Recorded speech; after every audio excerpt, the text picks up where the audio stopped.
At this time, let's go ahead and begin today's event. Women, time to move beyond your own fears and reach your potential.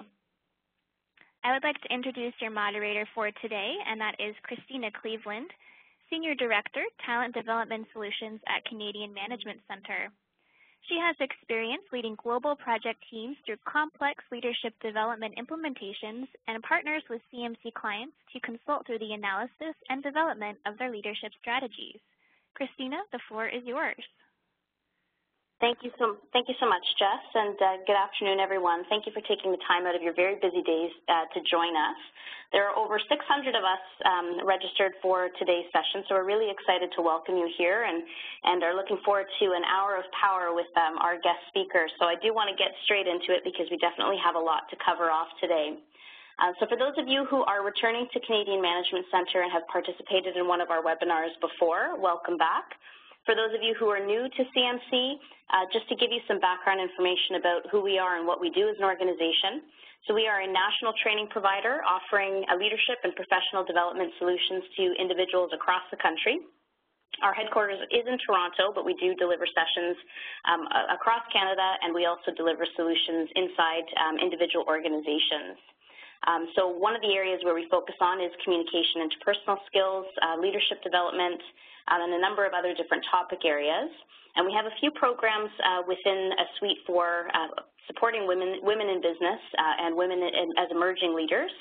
So today's webinar really is to start giving you a bit of personal background information into what you can do to empower yourself, but we'll definitely talk a little bit more about some programs that we have available and one new course in particular that we think you'd like to hear more about.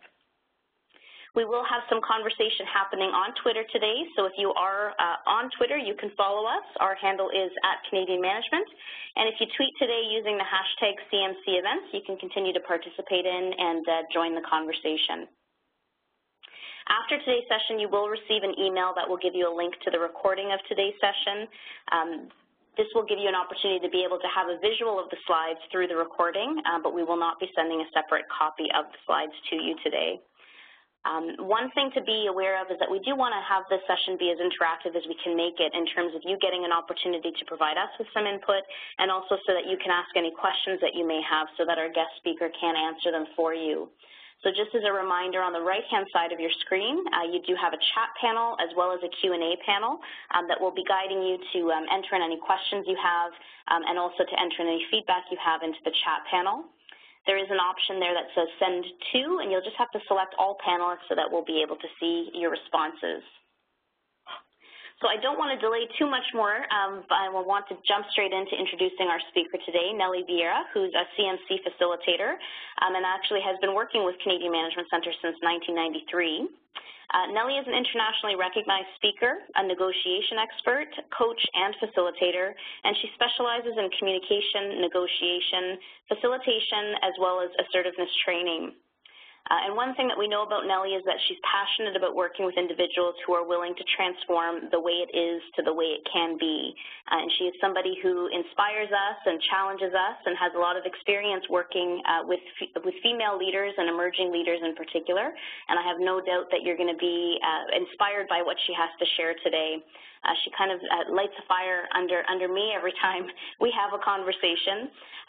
But I know that this particular topic as it relates to fear is something that Nelly is very passionate about, and will share some of her own story today. But she is able to actually share her experiences and help many to move past and through their own fears. So, Nelly, we're really looking forward to hearing some of your experience and also hearing some strategies from you about how you think we can work forward or move forward to break through our own fears. Well, I'm going to pass it over to you and welcome. Well, thank you for that, and welcome everybody to the session. It's really funny, as I was listening to Christina and just on the introduction, it has you reflect on yourself, and I got to tell you that the reality is that my entire business and professional career is definitely a reflection of my own personal growth and development. And it's always fascinating to me when I look back, and certainly with all the people that I meet on a daily basis, how it reinstates and reinforces the hard work and, of course, the overcoming of so many things that all of us go through, large and small. My story, just to give you a little bit of a background and put a few things in perspective, I did start working at a young age, part-time, probably because I wanted the independence more than anything else, having been brought up in a immigrant family household and, you know, working parents who really wanted the best for the kids, but at the same time wanted it to be the way that they had it, work hard and make it work that way. Well, I needed an escape, so I'm not going to deny that after marrying quite young, before I even turned 20, and then offered a full-time job with a manufacturing and a purchasing department, I ended up leaving school and put it aside and sought a new life as what I now reflect on being a naive wife and a naive new business person. I didn't even realize that my pursuit of a psychology degree at that point was going to definitely come back into my life later. But you know what's really fascinating? I was just following a path. I wasn't really being authentic or true to myself at that point. I know that I can honestly tell you that for the next almost 12 years in the marriage that I was in, I learned mostly lies and lessons, big ones, big ones. I even reflect on it being in 3-year terms. The first 3 years, you know, it's an all-in naivete. It's like, you know, you're going to be the perfect wife and you're the perfect job person and you're the perfect everything, and you're going to show up at parties just looking perfect and you're going to do everything perfect. Well, that was the first 3 years.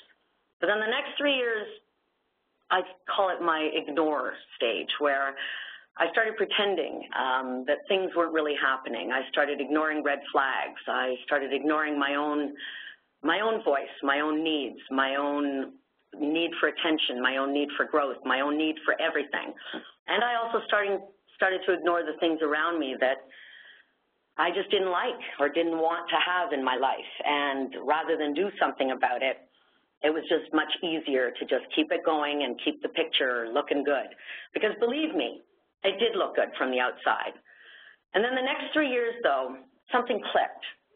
And I remember a mentor of mine, someone that I'd known from a business perspective, had said to me, you know, if you want things to change, first decide how you want to be, then start acting that way until you are. So I'm going to tell you that my next 3 years had to do with just pretending that I was respected, pretending that I was a professional, pretending that I had more love in the world and opportunity than anyone that could imagine. And literally, I was moving into creating that positive state. Literally, I created a world. And then the last 3 years, I had to make some conscious decisions. And that's when I say to you now, I could have chosen to stay in the job, stay in what was familiar, stay in the marriage. And as I said, from the outside looking in, everyone would have told me that that was the place I should have been. Even my family couldn't understand why I would choose to make a move. Oh, and one more thing I didn't mention. I had a child that was just over a year old.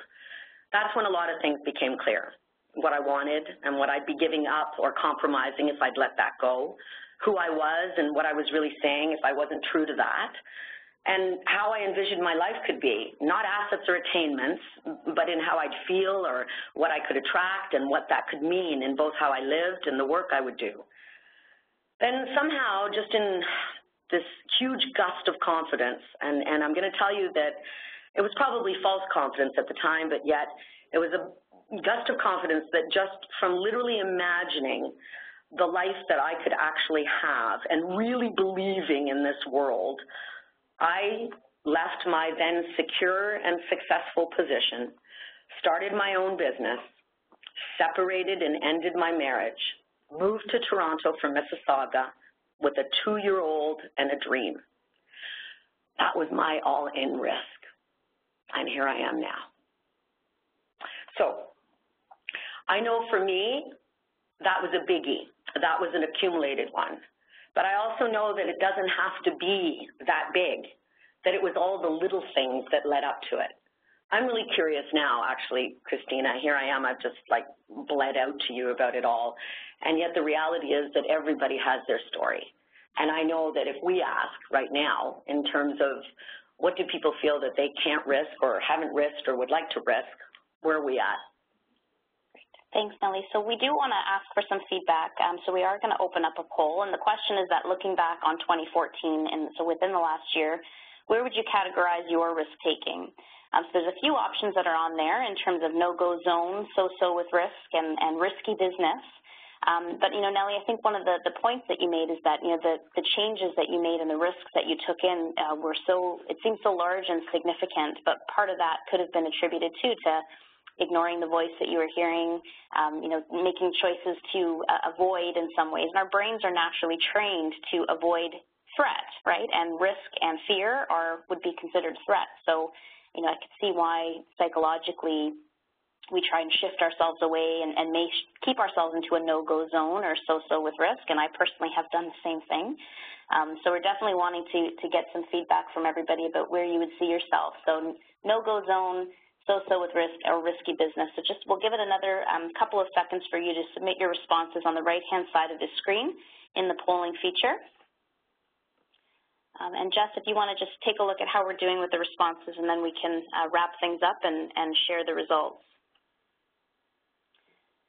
So the results look like they're tabulating and about to come in. So again, we're at the beginning of February, so I know that for a lot of us, the start of a new year starts off with some new goals and an opportunity to take a look back. So this is well-timed for us to be able to reflect. So Jess, let's go ahead and close out the poll so that we can see the responses. So it looks like the majority of our audience is at 64% with so-so with risk, 22 is risk is a no-go zone, and 14% on the line say risky business. So good. It's all in. Good. I like seeing that. The interesting thing is that it isn't always just about, the biggie. Okay, I've got to completely change my job or my career, or I've got to advance who I am from an associate point of view to a partner point of view. It's not necessarily always those things. There's all different types of risk that if what we're looking at, even with the list, the no-go or the so-so or the risky, what could be totally risky to someone is simply walking up and introducing themselves to a perfect stranger at an association meeting, or being able to speak up during a meeting when they know that their idea might be in opposition. Those are huge risks and can still be measured in those three ways depending on who you are. So it makes a big difference in terms of what the different faces of risk might be. So I guess what we'd love to do is ask you to help us understand what type of risk have you taken. So if you could, in the chat panel, select the option to send to all panelists and give us a bit of context in terms of what type of risk have you taken. Because, Nelly, I think you're right that it depends on the individual, what we may be experiencing, and throughout our life, some risks may be perceived by others as small, but to us they're significant. Mm-hmm. And for others, there could be risks we're taking that may be perceived as significant to some, but in our minds they may be small or absolutely necessary. So everyone take a few minutes to just provide us your feedback into the chat panel in terms of what type of risk have you taken. So some responses are starting to come in. One coming up is relationships. So taking a risk there. Buying a house is another one. Moving to a new country, leaving a job for another job, getting out of an abusive long-term relationship, starting my own business, another changing jobs within the same organization, sharing an innovative idea with my boss, getting married, taking a contract position from a full-time position, moving cities, left a good paying job to start my own business, lost over 150 pounds over the course of a year and a half, home renovations, and another one buying a house, another working overseas, so enrolling in a master's program, furthering my education, separation from a partnership, having a baby. Huge. So I'm getting shivers. I'm hearing all of those contributions, everyone. I mean, these are significant things that we're facing every day, and as women, moving through our lives, there's a lot impacting our relationships, there's a lot happening within our careers, and all of that just starts to converge at some point. That creates a lot of risky decisions that we have to make that have impact on the number of people that we support and are connected to. And vulnerabilities. I mean, immediately what comes up for me when people mention relationships and buying a home, although those two things might be so far far apart. The bottom line is that it's opening yourself up to the vulnerabilities and to the weaknesses and to the exposures, relationship especially, buying a home, to a loss of an investment or the loss of security or whatever that might be. Walking into debt. You're walking into debt. Mortgage, yeah. Exactly. So there's many, many different things. And literally, it's that so many little things add up, and each in itself is a form of risk. So it's not about, you know, that one big end goal result. It's all those small steps that each one is a risky move. It's one step behind the other in terms of making it happen. So the incremental scaries, I call it. Yeah, well, there was one final comment just came in there. I guess there's a group of ladies sitting together today and saying that they have moms in the room who juggle responsibilities every day. And, you know, if you think about the commitment as a parent, and, you know, in a lot of ways you're scared every day about what you're doing to contribute to the life of your child, or worrying about where your child is or what may be going on, and in addition, managing all the responsibilities within the corporate world potentially too. Absolutely. And then on top of it, which you mentioned already, is that representation. You as a mom, as a mother, what is the model you're setting? How is it that you're now relaying that to your child and incorporating it into the importance of your own life? Of course, it's a tough one. So that takes us into the different faces of risk. So that there are different things that we would consider risk, Nelly. So would you mind sharing a little bit more on that? Well, it's, as I said, I call it all the incremental scaries that seem so threatening at times with people to the point of incapacitation. We do a really good job, as an example, of sometimes turning a potential situation into a catastrophe in our mind. We're really, really good at doing that. Sometimes just, as I said, introducing yourself or your thoughts somewhere, or asking a question or opposing an action, these all pose varying levels of risk for us. Regardless, though, if we really stop and think about it, all of it ultimately challenges that fear we have of being judged, which is interesting. Judged by others, whether we're going to be good enough or whether we represent enough or smart enough or know enough or whether we've made the right move at the right time, all of these things are where we look to the outside for the acceptance or the judgment that says, yeah, you're making a good move, or compared to the rest of the world, you're doing well. Well, it's interesting because that's really part of the disease, is that we're not being our own judges. And something as simple as speaking up on someone else's behalf, I've seen people that are willing to say more about others rather than what they would be willing to do for themselves. And that's because we know it, we feel it, we recognize what it is that we can do. And oftentimes we will risk for someone else before ourselves. Whether it's changing jobs, moving city or country, you've all mentioned things like that. Starting a new relationship, that is the biggest. We fear that loss, right? So the different face of risk is that what might we be losing? Are we going to lose face? Are we going to lose money? Are we going to lose value, love, acceptance, safety? There's no guarantees. That's the thing. There will be things that will happen to you. That's the other part of it. You know, I chose to leave my marriage. There are a lot of people who didn't make that choice. I chose to leave my job, and a lot of people, it wasn't their choice. And yet, the decision will be, or what comes of that, when something happens to you, is then the interpretation that you decide to take on about it. Is it a victim interpretation, where you make reasons and you have a state of hopelessness that you work with, or is it a believer interpretation where you kind of ask yourself, okay, I want a different outcome, and there's possibilities. And with that believer mentality, we have an opportunity to say, if I asked for this, or if I spoke up about that, or if I mentioned this, then we are able to say what it is that we might overcome or achieve or actually have happen, versus the victim mentality, which can oftentimes be so much easier, where we tell ourselves, if I had more money, or if I had a different boss, or if I lived in a different city, and then we imagine what it is that might be different. And I totally understand that it's what's familiar for us at times that can almost be safer. And that's sometimes why we don't make the move at all. So that warm and fuzzy place is called our comfort zone, right? Yeah, no kidding. Nelly? But I would say, in connecting with our comfort zone, and you mentioned, sometimes we may make excuses for why we might not move forward and do something. And in some ways, it creates a bit of an illusion of control for us, right? So something feels like it's going to be scary, or it's a little bit intimidating, or we're going to be making ourselves vulnerable, or we don't want to get hurt, or we're not sure what the outcome is going to look like. So we make a choice to stay where we are, or to not move forward in making that kind of decision for ourselves, and that is the safety of the comfort zone. Absolutely. And it's not that it's not legitimate.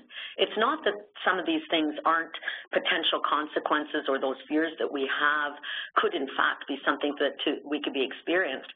But again, I can only tell you from my own experience, I really could have stayed there. I could have stayed in all of it, accepted what would have been considered status quo, of what was acceptable to my family and my friends, and even to the society in general at the time.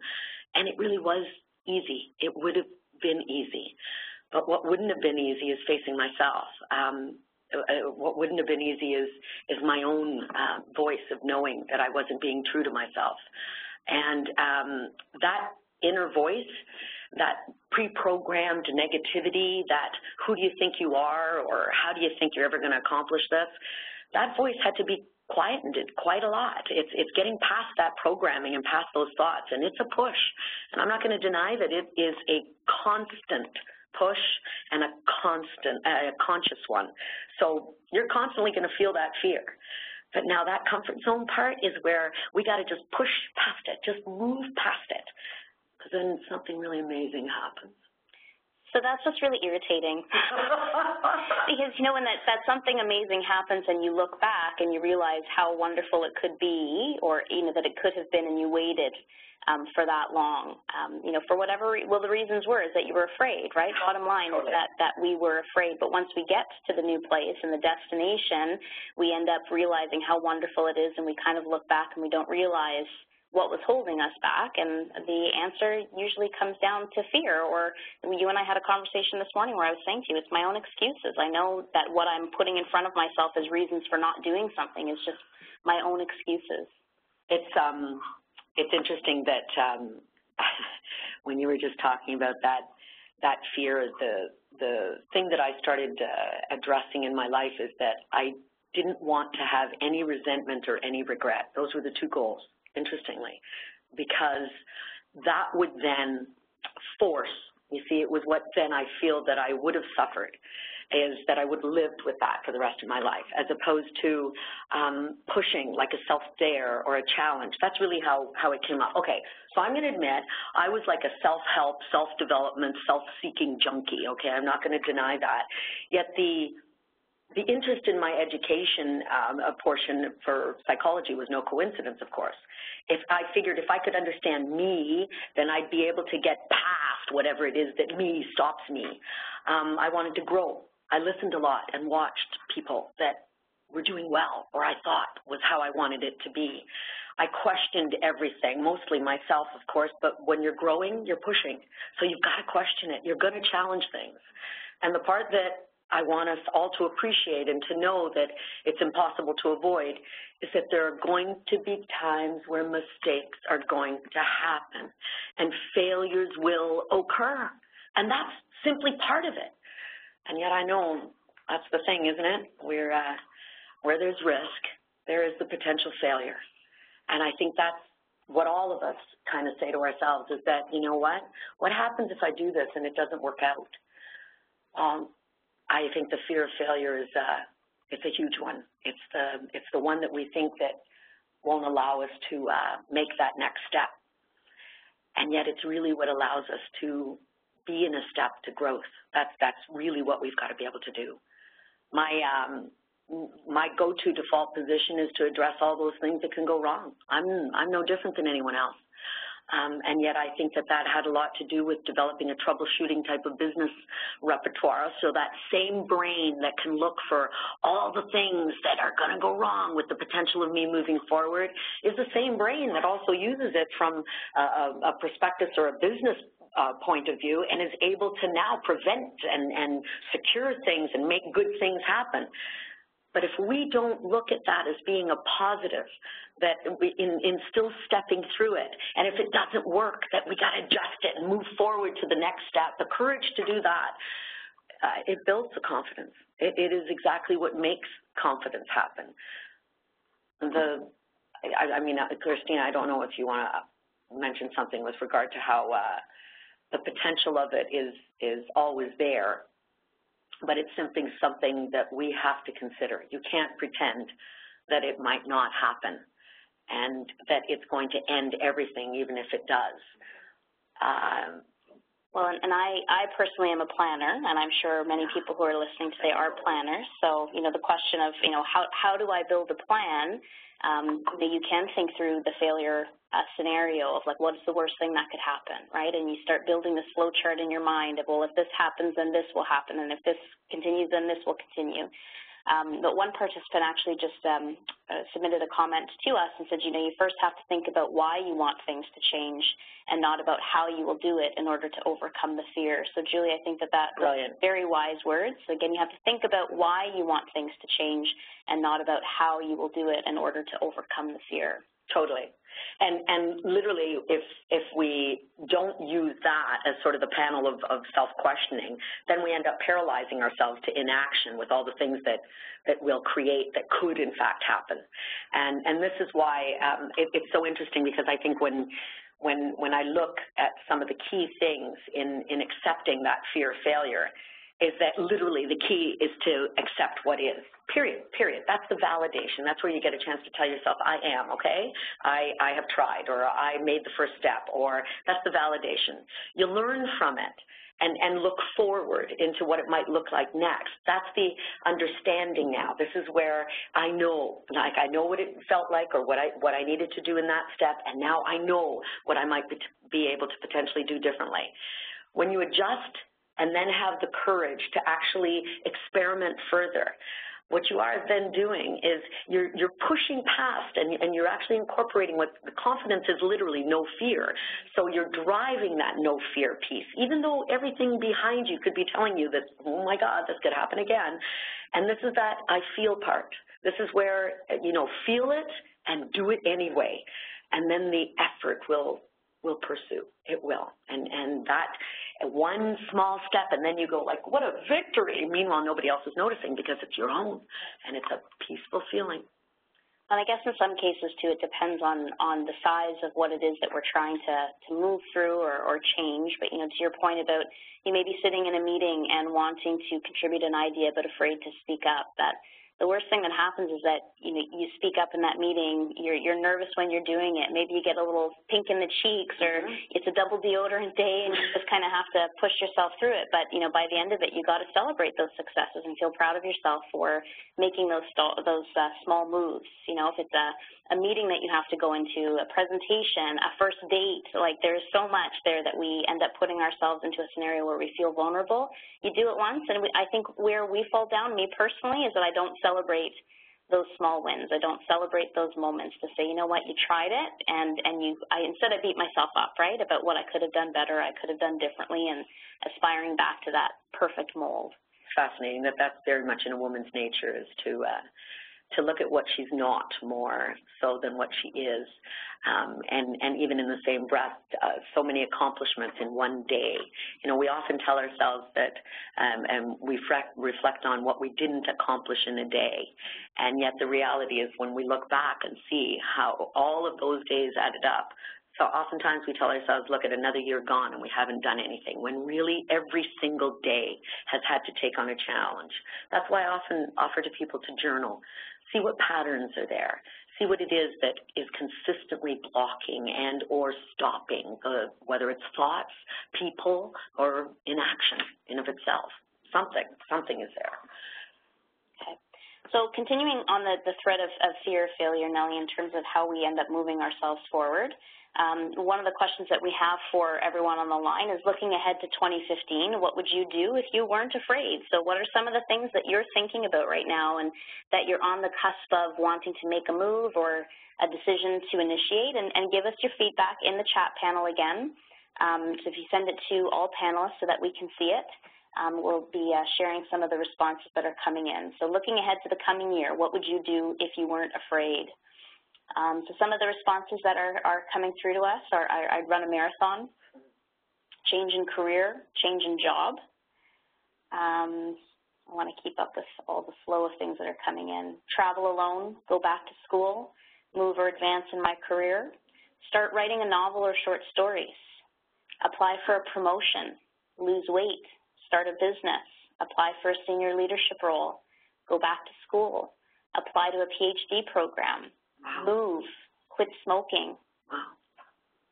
So again, like amazing contributions, buy our first house, travel, retire, another buy a new house, buy a condo, go on a date, travel, be happy every day, start writing a blog, another one, go on a date, take more of a leadership role on, get out of a toxic relationship, publish a book, quit my job and start my own business, tell my manager I'm looking for another job, get married, start painting again, sing in a classical vocal recital, understand and believe my feelings, take better care of myself unapologetically, yes, please, get back into shape, leave my full-time job, secure a job to move to Europe to work and experience a different culture, further my career. Unbelievable. I'm so moved. Yeah, another, get married, get out of a toxic work environment, ask for a raise, launch my personal practice, sell house and consolidate debts for more financial freedom, know my worth and ask for it, love myself better, improve my personal health, learn to play piano. Wow. Yeah, so amazing. So I sit here and it would be completely unfair of me not to put in my own.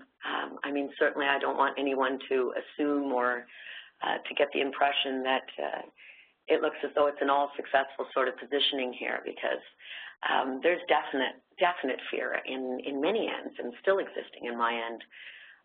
So I would be remiss in not saying to you directly that what would I do if I wasn't afraid? I had to be clear with myself that this in itself was a risk, the vulnerability of me putting this out there. Even in my bio, it states that I'm writing my first book. Now, the confession is that bio has been saying I'm writing my first book, true to the core, for a long time now. So I guess if I wasn't afraid, I'd have a serious strategy. I'd have a commitment and a deadline for writing that book. That's where I'm at. The funny thing is that just for me in itself, the fear lies in the very challenge of what it's about, of the fact that it's about being true to the core, the commitment, the values, and literally the brand that I set. So that risk, though, is that I might not be staying the course, that I might be misinterpreted, or it may be poorly received or reviewed, and I don't know, that one in itself, it would be taken personally.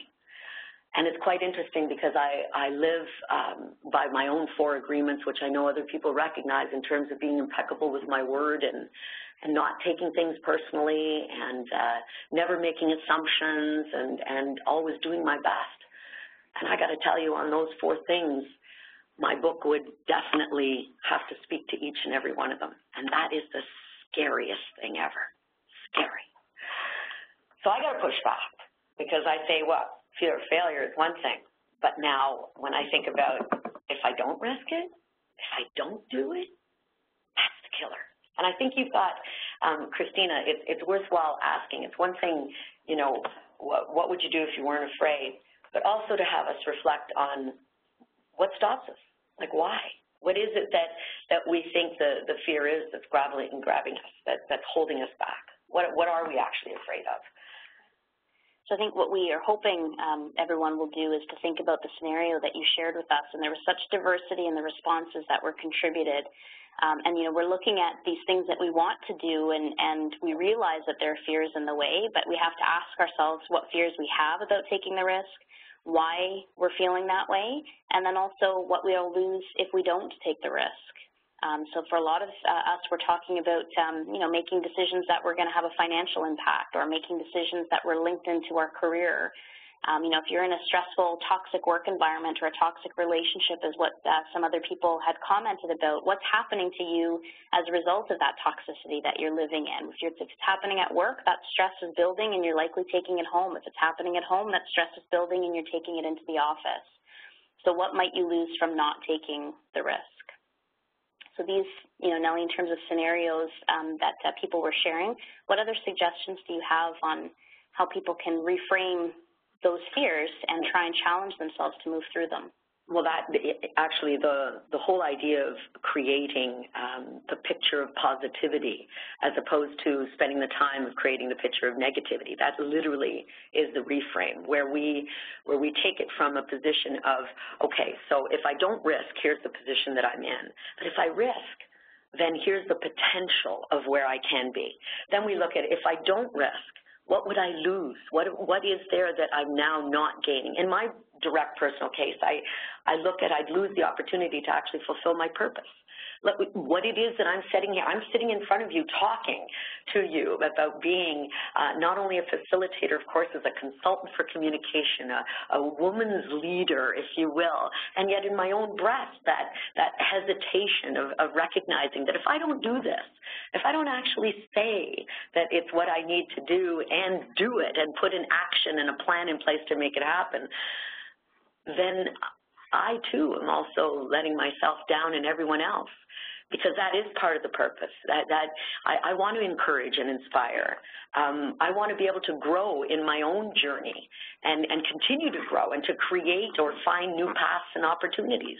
That's what I'm about, and to be able to give more and to receive more. If I stop, that doesn't happen. The strategy for that in my brain is almost a principled one. I call it my mode of operating. It's a TUCK principle, and that's really just an acronym for 3 words that I sustain: to trust, to understand, and to communicate. The trust part is that if I'm going to make up all the bad things that could possibly happen, then I'll spend that energy trying to make up all the good things that can possibly happen and trust the positive. So I will come to you, I will address, I would look at plans, I will speak up on the basis of having a positive intention. Now, sometimes, listen, this isn't all about it all goes well as soon as you, oh, yes, take that step and think positively and everything's going to come out right. No, it doesn't always come out right. Yet the difference is that each step makes it easier to take the next step. And the more practiced you are at the attempts, the easier it is then to make the next attempt, literally. But that's trusting. Trusting is a big deal, and we don't trust ourselves to come through. So when I say trust, it means know that you will have the answer when necessary. Know that you will know what to do next when you need to. It's because we already turn it into a catastrophe of the fact that we might not, and we look at the negative of what it is that we can't. The understanding part is where I was talking to you about not making any assumptions at all. So that means questioning everything. That means really, really having clarity and purposefulness in how it is that you go about doing what you're doing. So that's the understanding part, the exchange, having other people provide feedback and knowing where that feedback might be coming from and recognizing and being your own judge of it. And then ultimately then being sure that you communicate your message. Knowing what you want is extremely important, and most of us don't. If we spent more time stopping to think about what it is that we really want, what it is that we actually want to achieve, and it could be anything, whether it means to be heard at a meeting or to get a job position or to create an initiative of some type, all of those things have to be identified. We have to really, really clearly know what it is that we want, and that comes with specificity. That's step 1. Is it okay to give you the steps? Can I just talk to you about these steps in terms of making that happen? Or I think the group would love to hear some steps. Everybody ready for this? I'm trying to capture them in the chat panel for you as well, but I just want to restate in terms of the TUCK principle mentioned. So trust, understand, and communicate. So trust could be trust in yourself, or could it also be trusting in others? That there's a positive outcome, that there is good in what you are attempting to do for yourself and for others, okay? When the intention is good, the outcome usually is too. Okay. And then you understand? is to really be able to not make any assumptions. Don't assume that things are going to go wrong. Don't assume that people understand. Don't assume any of that. So it means to really get clarity and understanding, which means questioning what it is. Not saying it'll never happen, or I will never get this, or they won't agree, but actually challenging it. And that's the understand part. Did you really understand why, or why not? And is it clarity, too, on what you want? Yeah. Well, absolutely. Well, you have to understand what you want before you can ask of it of someone else. And, you know, even something as simple as being able to voice your opinion, quite often by the time we get the courage to voice it, we've practically forgotten the thought, and we get jumbled up with how it is that we're expressing it, and then it doesn't come across clearly. So we feel that was a failure, when in of itself, really, the first step of deciding clearly what it was we needed to communicate would have been the step to take. So the communication portion of it is now being congruent with your values, with who you are, with what makes sense to you, and how you judge yourself. And that's what you communicate. Not pretending to be or sounding like anyone else, or acting on or doing what others have done before you and feeling that that's the right steps, but the ones that you choose for yourself and communicating that. And is it also about communicating and asking for support, so if there are risks that you want to take that involve impact to your family, impact to colleagues? Absolutely. Knowing where your friends are, getting the assistance of mentors, and you know, I always found that help was always in the least likely of places. They came along in the middle of a conversation at a dinner at an associate meeting, and it'd be somebody that you totally don't know, and they're expressing their experience, and from that you pull a point, or you recognize that this is something that's very familiar to you, you utilize it. Capturing those moments, knowing and being open to opportunities that weren't planned, and really being of the listening. But that means you got to know what you're looking for yourself, and you'll attract exactly the answers that you require. Okay. So I do want to start encouraging individuals who are on the line to submit any questions that you have to us in the Q&A panel. And so, Nelly, you mentioned that you've got some steps that you want to review with us. So I just want to make a mention to you, if you have questions, start putting them into the Q&A panel, because we're going to come right back to it. But Nelly's going to go through a few of the steps with us in terms of what we need to do to move through some of our fears. Taking on the True to the Core brand, if you will, was a huge step for me. Being true to the core means being true to who I am. That's where that whole trust, understand, and communicate bit came in. But it didn't happen just naturally. I really did, now that I look back, and it was funny because, you know, Christina, as well as everyone else, when I'm addressing from a coaching point of view, people want to know the how, and I understand, like, the how is always the most difficult thing. Okay, I get it, I understand it, I'm emotionally ready for it, but how? Now, what do I have to do? And that's why I go back to the specificity of really being clear, first and foremost, to know what you want. So this is almost the same strategy as you would have to undertake if you were going to negotiate anything, if you were going to communicate something, if you were going to be in an ask position of any type. You got to know what you want. So that is where you've now dealt with it specifically. In knowing what you want, your next step is also know what your deal breakers are. I call them deal breakers because now this deals with the emotional level. In other words, where are your limits? Where is the line drawn in the sand? Where is it no-go? What will you not compromise? What character or behavior will not be acceptable? And decide what's unacceptable to you. And this is where, in knowing what you want, you decide where that floor is. You decide what you won't go past. But then this is what helps to actually lead to the next step. Because I believe that when you develop the desire, it means you make a conscious effort to strategically address the risks. You actually exercise it. You push forward. You play the game of, okay, if I do this, then that. If I don't do this, then that. And being able to really look at it for yourself and not from anyone else's perspective. Our families, bless them, they mean well, but oftentimes it's not through our own eyes that they're seeing things. The people that love us or that we work with quite often have a lot to say about how we should be leading our lives or what our next moves could be, and yet we have to be the decision makers in that. So developing that desire means that we've got to constantly reinforce what it is that we want. We've got to constantly work against those negative voices that we hear in our head. And sometimes it even means refuting or rejecting from those that we care about the most. And that's a tough step. Yet you got to ask yourself, are you worth it? Because the bottom line reality, what do you lose from not taking the risk? My goodness. You lose that last portion, and that's the ability to really make a conscious decision about everything. There's where the passion gets lost. So if you know what you want, you know what your deal breakers are, you develop the desire by constantly reinforcing it, and then make the decisions on what actions you want, what behavior you want to exhibit, the communication style that you want to represent, and literally the commitment that you're making to yourself.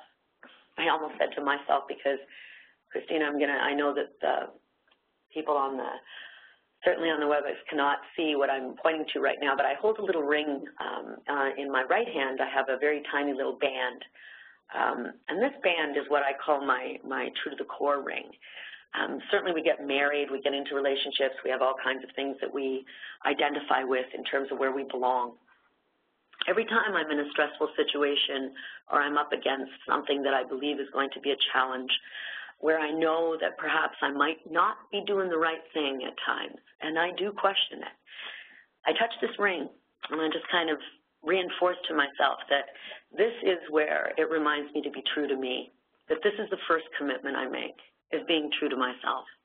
And in that personal development, that will help overcome every risk, and not even the tiniest of risk will seem as though it's unachievable, because there is a way of saying to yourself, if for no one else but for you, that's the biggest reason to move forward. And that brings us to an opportunity of being able to stop and reflect on the way it is right now and imagine how it could be. And then identify, when I ask you to consider what is stopping you, what's the barrier, and what's the trigger, and then what really is the truth. Really identify those things.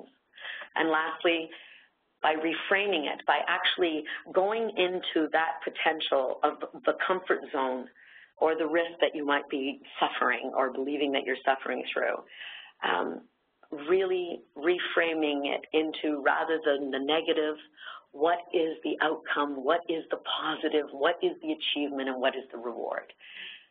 And honestly, I sit here with a smile on my face, knowing full well I've still got a lot of things to achieve myself and a lot of risks to blow through, I can tell you that. Yet at the same token, I also know that I'm not letting myself down. And with that, the lack of resentment, the lack of regret, that's how I do my balance and check as to where I'm at. And I think, the achievements, though, Nelly, when we have to think about what we want to do next, but still taking the time to celebrate how far we've come, right, and the progress that we have been making. So there are some really great questions that are coming in right now that I want to make sure that we spend a bit of time on, Nelly. And the first one here coming in is, do you think men are more fearless than women, or are they just better at disguising it? That's a good one. It's not necessarily they're more fearless. I think there's more practice that they have. They've had more practice at losing, if you will, at failing, at not winning the game, at being pushed, it's almost a male practice, if you will, whether it's the sports involvement, whether it's the willingness to pretend and show without face that you're not afraid, that sort of thing, whatever the conditioning has been. Theirs is much different than ours, quite frankly. I mean, as far as we have come, there's a lot of things that still hasn't shifted. So, yeah, they end up looking better at pretending, if you will, that it's not as scary for them. And yet I do believe that there's just been a lot of steps, a lot more steps along the way than perhaps for women quite often in accepting and not taking it personally and continuously pushing forward. And that's why I think even from a leadership point of view for women, it becomes more anxiety-driven and more stress-related because we have a tendency to orient our relationships and how others are seeing us, and we tie that all in with our leadership and our goal setting. Men don't have as much of a time doing that. And I guess in a lot of ways, too, they don't have this, or they weren't brought up or conditioned with the same permission to show that they were afraid. Absolutely. But I like what you said there, Nelly, just in terms of that we get wrapped up in how people perceive us, will I be liked, what will people think. I think that definitely conditions women far more than men. It's interesting with assertiveness, that in itself, our ability to state I am, the I statement, our ability to just have that view of ourselves, that's something that requires practice for us. That's not something that requires practice on the male side, interestingly enough, quite often. Well, it's shifting a little bit, but we'll talk about that later. So another question coming in here, how do you determine the root of your fear? Ooh. So lots of years of therapy, self-journaling, and yet truly being honest with yourself. I think that oftentimes we can tell ourselves our stories and almost even listen to all the stories that everyone else has told about us, and they become real, even though we haven't been the ones to script them. So really being honest, really addressing it from a why perspective, the word that people don't like to ask themselves, why do I feel this way? And when you answer that question, well, why is that? And when you answer that question, well, why is that? Until it really gets you to a guttural level. You don't owe it to anyone but yourself. So it's not anything that we need to prove in answering that question. It's something that we need to break through. And yet once you discover the why, believe it or not, it doesn't go away. It just means that now, okay, how do I get past that? I understand why, I accept it. How do I move to the next step of it? And that's where the challenge of strategizing and actually knowing what you want, the next step to be, is important. I really like that suggestion of asking yourself why. I put a limit on it. I ask myself why 5 times, right? So I ask why, I answer, and then I ask why. And, by the time I get to the answer for the 5th why, my response is usually, well, that's silly. And, I can deal with that. I can manage it. But once I kind of get to the crux of it, I know what it is that's my barrier, and then I, evaluate it and see, well, that doesn't seem like something that should be getting in your way. All of it associates with our self-esteem. So even sentence completions, if you do exercises that quite often, if I had taken that step and then continue with that sentence completion. If I hadn't accepted this job and take that sentence completion, it's about completing the thoughts in your own mind and getting the permission to actually answer it honestly. So another individual is asking about how can we really tap into our strengths, or how can we really find out what our strengths are so that we can figure out what we want to do that is aligned with our strengths? Yeah, actually, again, back to the journaling element, or being conscious, being intentionally conscious of what it is that you're doing on a daily basis. We don't give ourselves enough credit. The activities that you do, or what might be laid out in a job description, when you really start breaking it out into what that means as far as the characteristics that you hold, or the talents that you have, or the abilities that you're capable of exercising or utilizing, all of those things, we don't look at them on an individual basis day to day. We just clump it all into the title of being a manager, or of a particular, of the wife, or of the partner, of the mother. We label it, as opposed to looking at breaking it all down into what really am I mastering as part of that. Just the title of a woman. Under that title of woman, I know that we could put a number of different things that are not only strength-oriented, but they're talent-oriented. We don't focus on that. We focus on what we're not. We compare ourselves to others that have or are doing what we aren't doing.